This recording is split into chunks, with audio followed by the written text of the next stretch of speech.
announcement. Got my glucose test results and they told me I failed it. Hey guys, welcome back to my channel. If you are new here, my name is Shayna and I am currently 29 weeks and 6 days with a baby girl. This is my third trimester recap. I am doing weeks 28 and 29 in this video. So starting off with week 28, I am officially in my third trimester. I am so excited.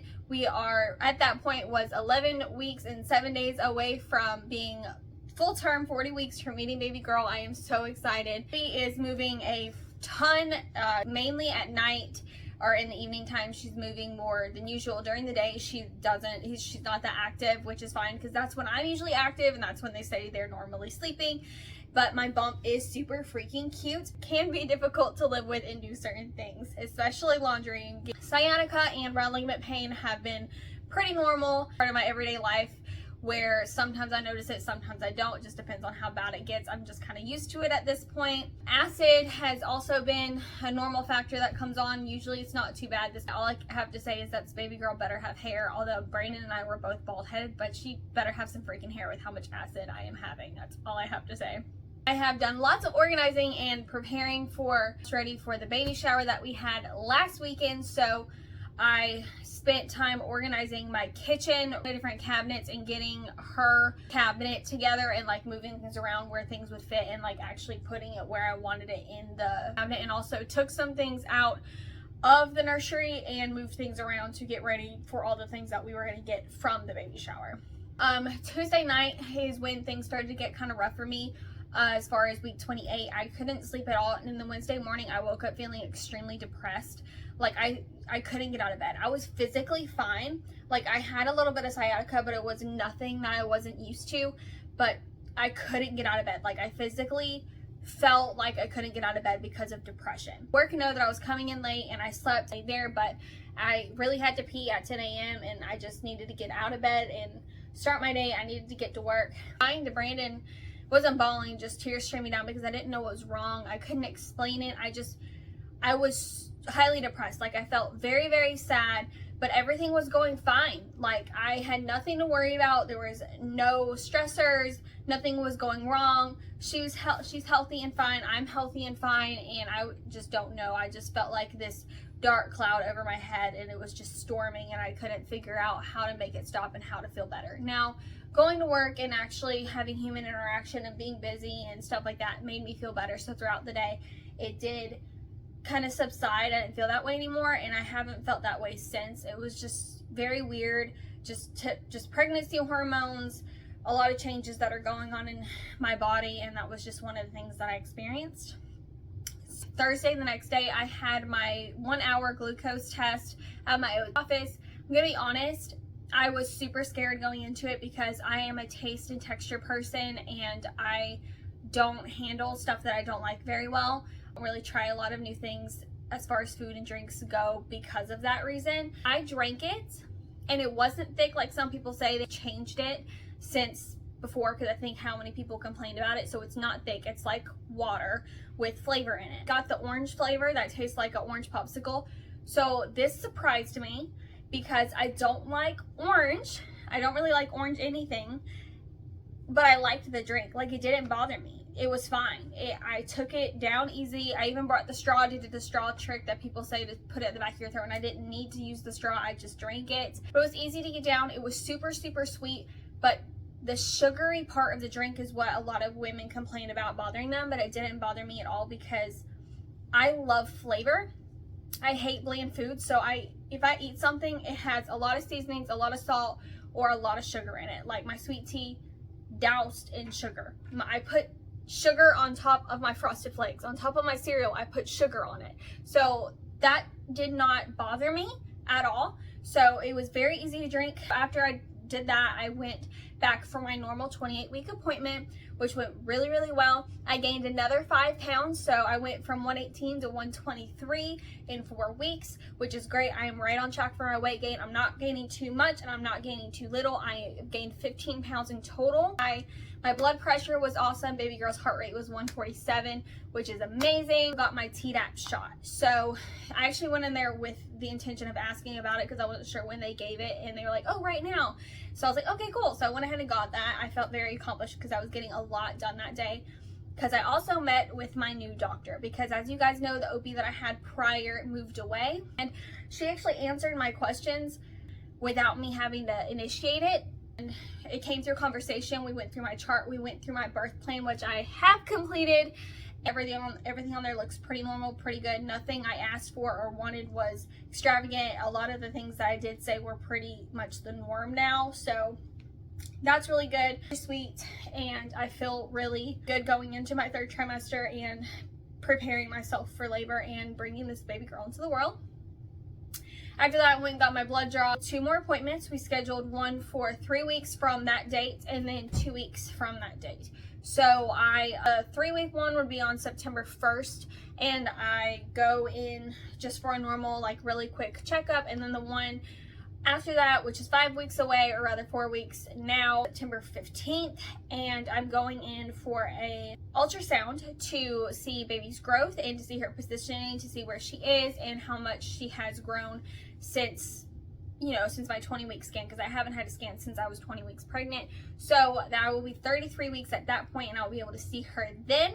Friday, which is awesome, I went to go meet my new pediatrician. Brandon and I finally decided on a pediatrician for this little one, and I feel really comfortable there. The lady was highly sweet. She prepared me for the first couple of appointments. She told me what I needed to bring, what to expect, what they're going to check for. So very informative. I'm so glad that I met her and I went in there and did it, and I am very happy with the decision that we made.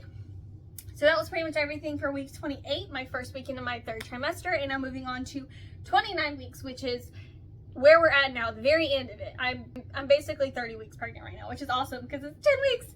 I organized the nursery. After the baby shower, I spent like literally 6 hours in here organizing, like getting her dressed the way I want it, folding the rest of her clothes and stuff that we got from the yard that I had washed the day prior, and getting prepared for. I moved some stuff into her crib. I moved stuff onto her dresser. So we are getting ready for this little girl. I just have to do a couple more braiding, which my friend is helping me with, because I'm not the best at hanging things up. They will be crooked. She's gonna help me do that, and then we have to figure out what we're gonna do about the 2 shelves that we have in here that my grandfather was supposed to make, that I've mentioned before, that his shop was burned down and the shelves got burned down with it. So not really sure what we're doing there yet. As symptoms go, I've had lots of lightning crotch at night, or when I'm trying to change positions when I'm laying down in bed in the evening. I feel sharp pain go down to my lady region. It's normal. She's getting low. I'm in the later stages of my pregnancy. That's normal. So that's something that's been big this week. Getting lightheaded lately. Sunday I got really lightheaded, but that was because I hadn't eaten. I was trying to finish the nursery and wait for lunch. Like, I came home from church and didn't eat until almost 4 o'clock that afternoon, and all I had was breakfast that morning. So that was my fault. It's because I hadn't eaten, so I think my blood sugar or whatever dropped, and I really need to eat. And then Thursday, really lightheaded as well. A lot of stuff happened that day, but I felt kind of sick, and that was probably because of the things that were happening that day, and also because I needed to eat as well. I did sleep amazing all freaking week up until last night and Thursday night because of acid, which I still slept really good. Actually, it was just I got woken up in the middle of the night for acid on Thursday and actually had to go downstairs and get an acid pill because I felt like my throat was on literal fire. And then last night I took a pill before I went to sleep because what happened the night before I was not willing to go through again. I was tired and just really wanted to go to bed. Acid for those 2 nights were a big factor, but the rest of the week I slept throughout the night, other than getting up to pee for a minimum of 4 times on a good night, which is how this week has been. So I was like, yay. I'm scared that's like the calm before the storm, that the next couple weeks are going to start getting bad and not as easy. Also, we did our name announcement. Now, we have not hid our daughter's name. If anyone has asked me, I have told them, but I haven't shared it on social media. I ordered her nameplate and it came in. A couple of pieces of my maternity photo shoot outfits come in this week as well. So I waited to announce it on social media say it because I wanted to do something cute like that. So when her nameplate came in, I was like, okay, it's time for me to share it. Also, her baby book came in from the same place. So I got these from Blossom and Pear. But our little girl's name is Emery Rebecca. We did get a lot of questions about how we came up with her name, and we've actually had her name picked out since 2018. I went to Atlanta to go see a play at the Fox Theater, and they were doing construction on Emory Hospital, and I saw the name and sent it to Brandon and was like, what do you think? And he immediately responded, that's our daughter's name, that's it. So she's had her name since 2018. Now another cool thing is that I actually have a resin letter E made out of my wedding bouquet that I had made just in case we didn't have a girl, because boys run in Brandon's family.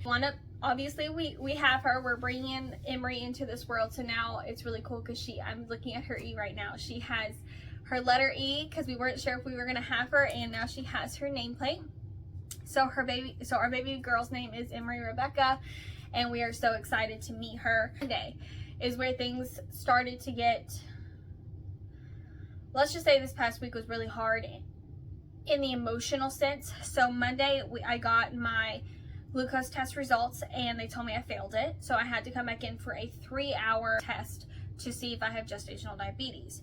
So I was only 7 points over the threshold. The threshold was at 139, and I was at 147. It wasn't bad, it was barely over, but of course they obviously have to double check it. I was highly confused. I wasn't prepared to hear that news because I didn't prepare myself for ever having gestational diabetes, because I don't fit into any of the common categories that you would see for someone who has it. I'm very tiny, and actually, so as far as I know, so is she. She's very tiny. Also, at my OB appointment, they measured my stomach, and she said I was only measuring 25, and she was referring to my uterus or whatever or my stomach was measuring 25 weeks when I was at almost 29 weeks at that point. But I'm tiny, and she said, with your height, that's expected, and we're not looking to have a 9-pound baby, but in most gestational diabetes cases, you're gonna have a huge baby, and she's tiny. So it just didn't make any sense to me. I was highly confused. None of the research that I was doing feel any better, because it wasn't giving me any answers, because like I said, I don't fit into any of the categories other than having a family history of it, because my grandmother's mom had it, my grandma had it, my aunt has it, and my uncle had it. My uncle passed away from it. He didn't take care of himself. My aunt is still living, and she has it. My grandma unfortunately passed away. She didn't pass away from that, but she did have diabetes. And then my granny, my grandmother's mom, had it as well, which she didn't die from it either, but she did have it. So I do have a family history. I don't know if it's direct or indirect, because my mom doesn't have it, and my dad doesn't have it, and none of my siblings do. It's extended, they have it. It's the only thing that's there, but I have never had any symptoms of having it ever. So it's confusing to me. So I freaked out, and then after calming down the rest of the day, mom guilt kind of kicked in. I felt like I was failing, and she wasn't even here yet. Like, I was not eating right, and I should be. Like, I was feeding my kid junk. So on Wednesday, I went in for my 3-hour glucose test, and this time it was a lot sweeter, and I couldn't tell by the taste, but I could definitely tell it going down because it burned my throat drinking it. 4 straws, 1 before and then 3 with each hour to check where I was. My base level was at an 87, and you need to be in between a 65 and a 99 for normal blood sugar. And this time I did fast. That was the other thing. I thought that I might have failed the first one because I didn't fast before, but they told me I didn't have to, and I was correct. That OB's office, you don't have to fast. They let you eat. That's probably something I ate the night before that I failed that one. I don't know. But my blood sugar was perfect. It was perfectly normal, actually lower for in the morning time. And then I drank the drink. Again, I went and sat in my car. For the first 30 minutes, I felt kind of off, but I think that was because I was thirsty, like really wanted some water to wash that down because it was more sweeter than normal. So I blared my AC, and after that, I felt better. And I couldn't drink any water even though I wanted to, but it's okay. I went back in every single hour and got my blood drawn, and then I went and got a salad because I was hungry, because of course I couldn't eat anything, and then I went to work. On Thursday, I was anxious all freaking day because I still hadn't heard anything from the doctor. I tried to get in contact with them for them to tell me, you know, whether I had it, and we were just playing phone tag. Like, no one could tell me. Like, they said there was some miscommunication or whatever, but they finally got to me about 5 minutes after I walked in the door from work. So it was 4:30, and they called me, and the nurse was on the phone, and she told me that I have gestational diabetes, that I was diagnosed, and that I had failed my 3-hour test. That my 1-hour check, I was good and I passed it, but at my 2-hour and 3-hour mark, I had failed it. I did not have my lab results. They couldn't share that over the phone, and the patient portal was down for 2 days, so I couldn't see my lab results until last night to figure out how far above the threshold I was. But when she told me, I'm not going to say I was shocked, because I really wasn't, because I think God was preparing me all day for hearing that news. I can't really explain it, but I really think that I was being prepared all day to hear that you have it. Believe that I actually do. And I know I don't want anyone to come at me for like, get over it, like accept it. You have gestational diabetes. A lot of people deal with it or have this or get it, so like chill out. That's not the case. I have a gut feeling that I don't have it. Now, gut feeling may not be much to a lot of people, and I'm not a medical doctor, so I could be talking out of my butt here, and you're right, maybe I am completely wrong, but I feel as if I don't have it. And on the phone, she told me that yes, you have it, and that they were referring me to a specialist, and that I should receive a call from them within the next week, and if I don't, to call the OB's office, and that they were prescribing me a glucometer to check my sugar every single morning and 2 hours after every single meal. But I don't have to change my diet. Really know what that was about. My mom and Brandon both said they weren't worried about it, because if it was that high, they would have told me to come in immediately or go to the hospital or take more precautions. But the fact that they told me that it was going to take a week, I went out for a specialist to contact me and tell me exactly what it is, and to go in and get another ultrasound to check on Emery's growth to see where she is, which, as far as I know, she's still tiny, because I'm measuring tiny, at least in my stomach. I don't know how she is in there, but that's just what I'm assuming. That's what I've been told. That's just with the information that I've been given. That's what I'm going with. After I was told this news, I was highly embarrassed. I felt like someone was telling me, you're not good enough. You are failing your daughter and you're failing your body because you're not eating right, because you're not taking care of yourself, because you're not healthy. But in actuality, I am very healthy. My mom did help me feel better. She said that women, it's not your diet that causes this. It's just how your body processes it. Better about, beating myself over not eating correctly or whatever, and being as picky as I am. I was being a baby. I was highly embarrassed to have it, even though a lot of women have it and it's nothing to be embarrassed about. I couldn't stop crying. I was overwhelmed. I'm still angry. I'm angry because I don't think that I have it, and I think that they're telling me wrong. I think that my body reacted badly to the glucola test that I had to drink, because you're sitting there and drinking sugar water, and yes, I do every day. Like I said, I put sugar on top of my cereal, and I have sweet tea because I like it. People could have just reacted completely wrong to that, and I'm going to explain to you why I think that is. So, for my lab results last night, and I'm going to tell you what those are. So, like I said, my first hour, my glucose was at 87, way below the threshold. My second hour, my sugar was at a 181. That's within the threshold of 65 to 199. At the third hour, my glucose was high, reading at 175, and the threshold is between 65 and 139. And for the fourth hour, my glucose was reading at a 145, when the threshold is between 65 and 109. So it's about 30 points over, give or take, on both of those. Brandon went to the store and got me a glucometer Thursday night, instead of waiting for my prescription to come in, which today's Saturday, and I still haven't heard anything from the pharmacy saying it came in. But honestly, I'm not going to pay for a second one, because we already have one. I'm just going to be like, hey, we kind of got one. I don't need it anymore. I'm going to his office and tell them that on Monday. We checked my sugar at 6:30 Thursday night, and this is about 2.5 hours after eating a piece of chocolate cake at work, because it was somebody's birthday, so don't come at me for eating a piece of chocolate cake. And my sugar was at a 106. Way below the threshold, and the threshold is 140 or 139 or whatever. And then 2 hours after dinner that night, my blood sugar was at a 101. Friday morning, when I woke up, my blood sugar was at a 90. perfect, really low. And then I didn't take it throughout the rest of the day because Brandon told me not to worry about it. Sugar had been so low and he didn't want me to have to deal with that at work.